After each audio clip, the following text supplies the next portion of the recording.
Werther's Originals são balas de caramelo com manteiga e creme de leite fresco. Se você já provou, provavelmente conhece um idoso. Pode ser seu avô ou um amigo da família já idoso, mas seja quem for, eles são tão velhos quanto as montanhas. Se você quer saber como sabemos disso, hoje vamos mostrar como o Werther's virou um doce de gente velha. Mas antes de começarmos, não se esqueça de se inscrever no canal Weird History Food. Depois disso, deixe um comentário e nos diga sobre quais outros doces clássicos você gostaria de ouvir.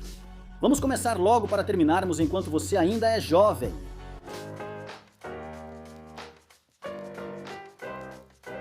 No início do século XX, na pequena cidade de Werther, na Westfália, Alemanha, vivia um sujeito ambicioso chamado August Storck, que queria adoçar a Alemanha com algumas delícias à base de leite. Para isso, em 1903, ele abriu a Werthersche Werthers Zuckerwarenfabrik, que é difícil de pronunciar e significa fábrica de doces Werther. Antes que pudesse dizer Qualitätsversicherung, que é a garantia de qualidade, já era 1909. Nesse momento, a fábrica já tinha 12 funcionários, todos ocupados fazendo doces em uma única panela e enviando-os para venda nas cidades próximas. Entre esses funcionários estava o confeiteiro Gustav Knaben, que criou o doce mais icônico da Storck: balas de gelatina com sabor de vômito. Brincadeira, ele queria que fosse assim. Na verdade, ele criou o caramelo duro amanteigado que conhecemos hoje, mas era bem diferente. Os primeiros Werther's Original eram feitos com creme fresco, manteiga, açúcar branco, mascavo e um pouco de sal. A receita de hoje inclui xarope de glicose, soro de leite condensado e emulsificante de lecitina de soja. Isso é o que chamam de progresso. De qualquer forma, o doce duro enfrentou tempos igualmente difíceis pouco depois de ser lançado. Isso por causa de uma pequena escaramuça, conhecida como Primeira Guerra Mundial, que interrompeu a produção. Assim que a guerra acabou, os trabalhadores da Werther's retornaram, mas foram interrompidos quando Storck adoeceu gravemente. A Werther's, no entanto, não estava prestes a desmoronar porque o filho mais novo de August, Hugo Oberweilen, assumiu a empresa em 1921. Naquela época, a empresa produzia 200 variedades de doces, todos sem nome, sem embalagem, vendidos por peso. Parece coisa de Dickens, mas lembre-se, isso é a Alemanha. Apenas 13 anos depois, Hugo lançou o que é considerado o primeiro doce de marca da Alemanha. Chamava-se One Pfennig Riesen, nome que soa como uma doença adquirida ao beber água de riacho suja, mas não é. Um Pfennig é uma moeda, e era a moeda oficial na Alemanha até a chegada do euro em 2002. Pfennig Riesen significa o grande Pfennig, e foi um grande sucesso. Outros doces de sucesso surgiram depois, como Mamba Fruit Chews e Mersey Chocolates, mas não eram Werther's Originals. Então, quando o original amanteigado surgiu? Bem, depois de 1945, a empresa adquiriu grandes extensões de terra no interior, permitindo que Storck usasse creme fresco em suas guloseimas. E com essa conquista, Werther's finalmente lançou seu novo doce de manteiga, Werther's Echte. Este, que significa genuíno, real ou autêntico, era basicamente o que conhecemos como Werther's Original. Mas era vendido com seu nome alemão original até os anos 90, quando a empresa decidiu que precisava de algo menos echt para o mercado internacional.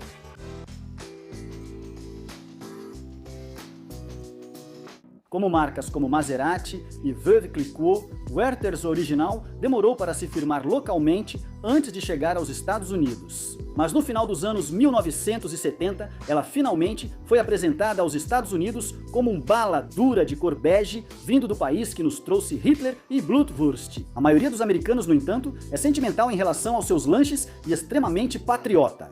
Mostre um urso polar tomando coca, cavalos Clydesdale da Budweiser galopando ou gêmeas Double Mint, e eles vão sacar a carteira tão rápido que pode até pegar fogo nas calças. Cala a boca e pega meu dinheiro. A Werther's, para seu crédito, percebeu que a marca com jeitão alemão não estava provocando a mesma reação. Então eles foram em busca de um novo ângulo de marketing, e foi aí que decidiram colocar o pezinho na fonte da velhice. Em 1981, um anúncio no Los Angeles Times apresentou o recém-renomeado Werther's Original como um doce do velho mundo importado da Europa. Usou o slogan reacionário: "É hora de voltar a ter coisa boa". Comerciais de TV nos Estados Unidos e Reino Unido destacavam as embalagens douradas e o estilo retrô do doce, apresentando-o como uma iguaria artesanal ligada a ideais bucólicos. E as crianças ficaram malucas. Ok, não aconteceu exatamente da noite para o dia. Essa campanha impressa pode até ter conquistado os últimos resistentes snobs dos caramelos duros, mas só mais tarde naquele ano que o Werther's transformaria manteiga em ouro com seus comerciais nostálgicos do vovô. Se você nunca viu um, o comercial original começa com um avô perfeitamente escolhido, vestindo um traje ao estilo do Sr. Rogers, completo com um cardigã grosso de tricô sobre uma camisa social e gravata. Ele então mergulha de cabeça na sentimentalidade ao falar sobre o primeiro Werther's, que ganhou do próprio avô quando tinha apenas 4 anos. Enquanto ele continua explicando como não era esperto o suficiente para saber como desembrulhar uma bala naquela época, a cena corta para um garotinho tentando fazer exatamente isso. Você acha que está assistindo a um flashback, mas surpresa, aquele garotinho não é o velhinho, é o neto dele. Por fim, o velhinho explica que agora ele é o avô. Então, o que mais ele vai dar ao seu netinho além de Werther's Original? É algo poderoso, muito poderoso. A empresa veiculava o mesmo comercial na Alemanha e no Reino Unido, mudando apenas os atores do avô e do neto. A versão britânica do avô era Arnold Peters, conhecido por dublar Jack Woolley nos dramas de rádio da BBC, The Archers. Sua voz era reconhecida, então crianças britânicas que amavam doces logo sentiram segurança e nostalgia. Já os americanos se perguntaram: quem é ele? O avô foi reescalado com Bob Rockwell, que fez o Sr. Boynton na sitcom dos anos 1950, Nossa Senhorita Brooks. Não é exatamente Bryan Cranston fazendo propaganda de Preparation H, mas olha, já é alguma coisa. Independentemente da escolha do elenco, ambos os comerciais do vovô acabaram sendo um grande sucesso. Isso é em parte porque assistir ao comercial é como levar uma martelada de nostalgia na cabeça, mas não é o único motivo. Querendo ou não, os comerciais também exploraram o desejo de confiar no doce que você está comendo e na fonte de onde ele vem. Na época, o medo de doces contaminados era generalizado e aumentou após os assassinatos do Tylenol, contaminado em 1982, quando 7 pessoas morreram envenenadas por analgésicos com cianeto. Os avós podiam não passar de atores, mas ver um rosto confiável endossando o Werther's e incentivando você a aproveitar era estranhamente reconfortante.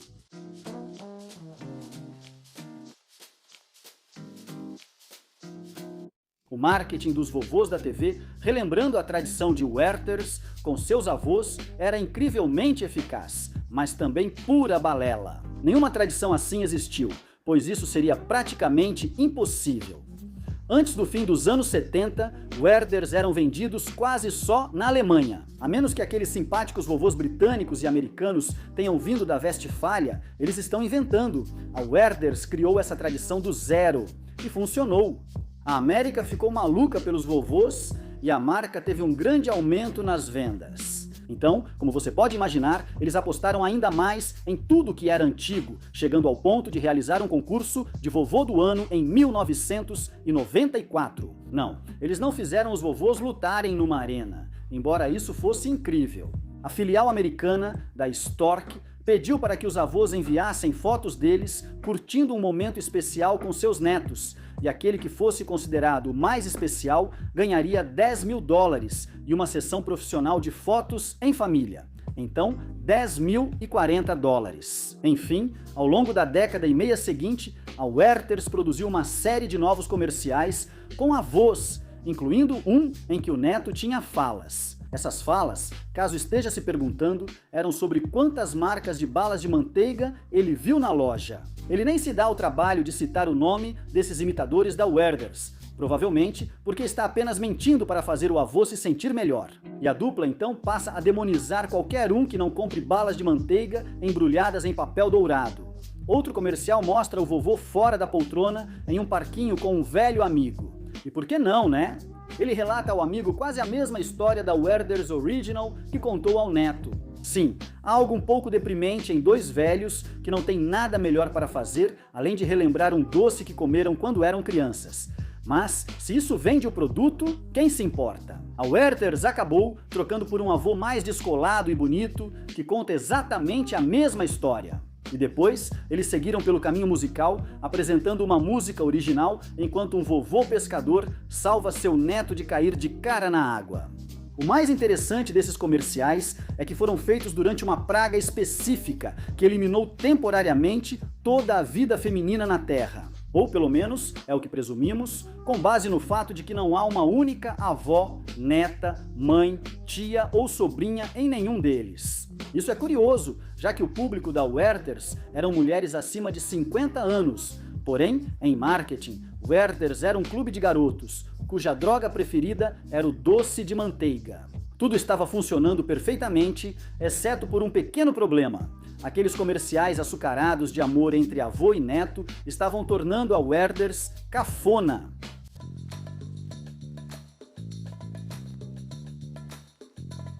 Graças à associação com o público da terceira idade, os jovens e pessoas mais modernas começaram a ser descritos como jovens demais para Werther's. Até mesmo idosos reverenciados como Frank Lloyd Wright e Marlon Brando eram descritos em perfis como vanguardistas demais para distribuir Werther's. De repente, o Werther's virou o doce dos velhos fracassados. Bill Clinton me faz sentir jovem. Já você, com esse suéter do Judd Hirsch e saco de Werther's, não. Algo precisava ser feito.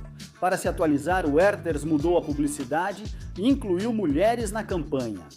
Não, tô brincando. Desculpa, mana. A grande mudança da Werther's foi abandonar o ângulo de avô e neto para focar em, adivinha, pais e filhos. Sim, em 2006, os comerciais do Reino Unido deram uma nova abordagem à sua sentimentalidade, com um filho descrevendo os gadgets legais que o amigo ganha do pai ausente, tudo isso enquanto ele compartilha um Werther's com o próprio pai. O ponto principal, mais uma vez, é que o Werther's é o laço que mantém uma família só de homens unida. Não foi exatamente revolucionário, mas foi uma nova fase. Depois, alguns comerciais começaram a mostrar mulheres de diversos tipos, tamanhos e idades. Eles até tinham avós, ou pelo menos mulheres com idade de avó. E essas pessoas não estavam apenas sentadas no colo umas das outras. A nova geração de comerciais mostrava pessoas fazendo diversas atividades e curtindo o Werther's por diferentes motivos. Foi um esforço consciente para expandir o público-alvo além das casas de repouso. E funcionou, as vendas aumentaram 17%. Outra maneira que a Werther's encontrou para atrair novos clientes mais jovens foi mudando os sabores.